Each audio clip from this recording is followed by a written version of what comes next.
La pleine lune du 9 août. Ce soir, je vous propose un tirage, une lecture psychologique avec le tarot de Marseille. Alors, j'ai utilisé comme arcane majeur la lune, l'arcane numéro 18, qui va venir justement, enfin, qui va guider ce tirage, cette lecture. Alors, j'ai choisi quatre cartes. La première, elle symbolise en quelque sorte ce que nous dit cette pleine lune en verso du 9 août. La carte qui est sortie est la carte du valet de coupe. Alors, c'est parmi tous les valets du tarot de Marseille, c'est le seul valet, le seul valet qui ne porte pas de chapeau. Son attention, comme on peut le voir, est vraiment portée sur la coupe ouverte qu'il tient dans sa main droite. Cette coupe béante est disponible. On peut apercevoir qu'elle est prête à recevoir. L'insistance du regard aussi qu'il montre, on voit qu'il est vraiment attaché à ce qu'il tient.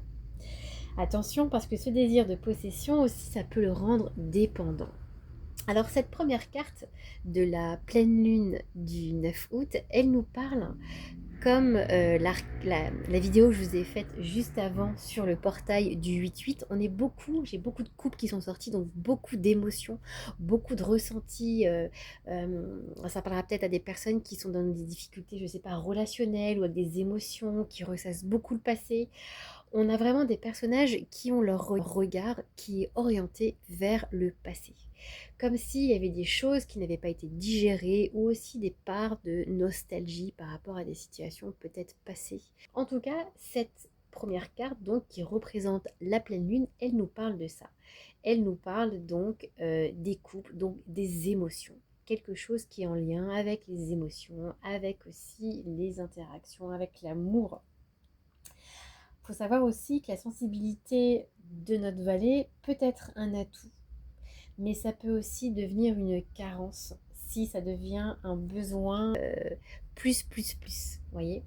Carte aussi de la lune, on voit tout ce bleu qui représente aussi l'inconscient avec cet animal qui vient nous parler de toutes ces choses aussi qui sont inconscientes. Donc peut-être que des personnes n'ont pas forcément conscience aujourd'hui de ressentir des choses, d'être peut-être impacté par des émotions. C'est peut-être totalement inconscient.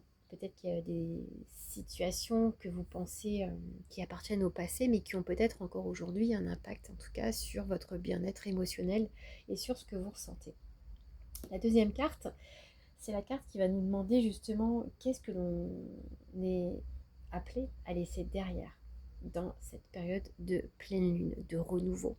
Eh bien, la carte du valet de coupe, ça nous parle encore une fois des coupes. C'est pour ça que je vous disais que j'ai l'impression que les coupes sont quand même très présentes sur ces deux tirages, sur ces deux lectures psychologiques que je vous propose. Vous pouvez voir à nouveau un personnage. Là, il tient une coupe, mais vous verrez, c'est différent. Dans cette coupe, on peut imaginer qu'elle est remplie de souvenirs. Et c'est aussi un personnage, des souvenirs qu'il aimerait retrouver.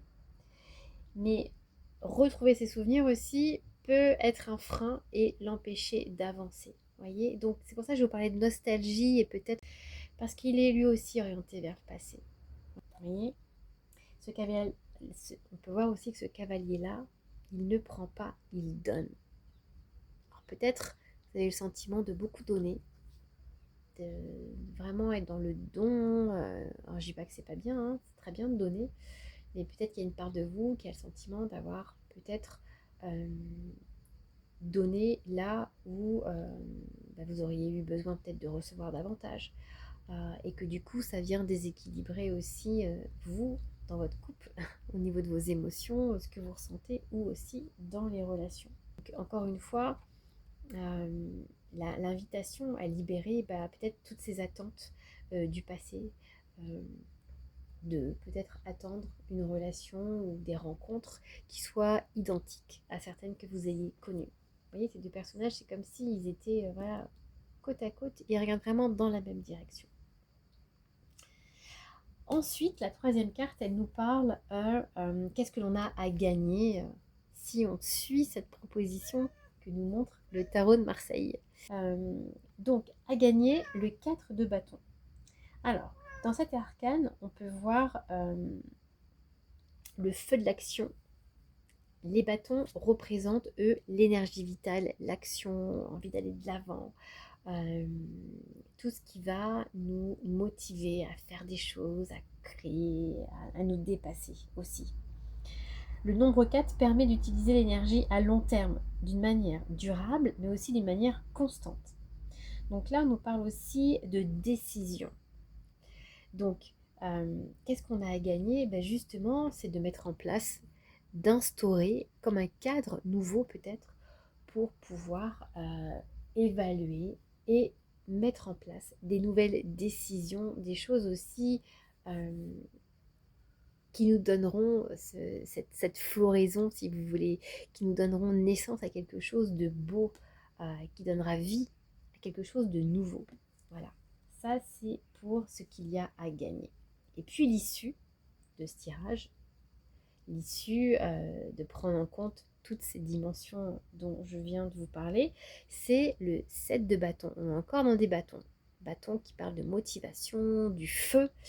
Alors en plus on est au mois d'août, c'est le mois aussi des lions. Triomphe grâce à l'évolution de la conscience. Donc il y a vraiment quelque chose à travers toutes ces étapes dont je vous ai parlé. Euh, c'est une action qui résulte aussi d'une connaissance et d'une expérience qui a été acquise dans ces étapes précédentes. Alors peut-être, moi j'ai le sentiment que cette pleine lune aussi, elle nous permet de nous libérer peut-être du passé, peut-être d'émotions, peut-être de relations, peut-être même de conflits. La coupe est toujours ouverte, vous voyez. Donc ça veut dire qu'il y a eu une accumulation de ressentis, peut-être accumulation de désillusions, de déceptions. Donc en se libérant justement, en laissant derrière toutes ces attentes, toutes ces choses, en mettant en place, en choisissant des choses qui vous motivent, qui vous donnent envie d'aller de l'avant, eh bien c'est ça, l'issue c'est ça. C'est une forme d'autonomie et d'indépendance. C'est une énergie vraiment de succès, c'est hyper positif. Hein, ça nous amène à une réalisation. Le 7, ça nous parle de ça. Et encore une fois, si on regarde ce qu'on ne voit pas, parce que généralement, quand je vous disais la carte qui était au dos, je n'étais pas censée la voir, mais en retournant, je n'ai pas pu m'empêcher de la voir, c'est tempérance, ça veut dire il y a une libération. Vous voyez, tempérance, on peut aussi entendre parler de questions de temps, l'errance, le temps. Peut-être que c'est une situation qui a été longue, mais qui se répète, parce qu'encore une fois, c'est vraiment en lien avec cette question de sentiments, de relations euh, émotionnelles. Et bien en tout cas, il y a une libération. Il y a quelque chose qui apporte quelque chose d'apaisant et de libérant en tout cas. Voilà.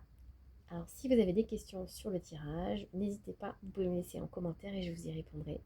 Et quant à moi, je vous souhaite à tous de passer une très belle pleine lune et de pouvoir laisser derrière vous ce que vous souhaitez pour pouvoir aller vers quelque chose de l'ordre de tempérance, cette présence angélique qui vous accompagnera vers cette libération émotionnelle. Je vous dis à très bientôt.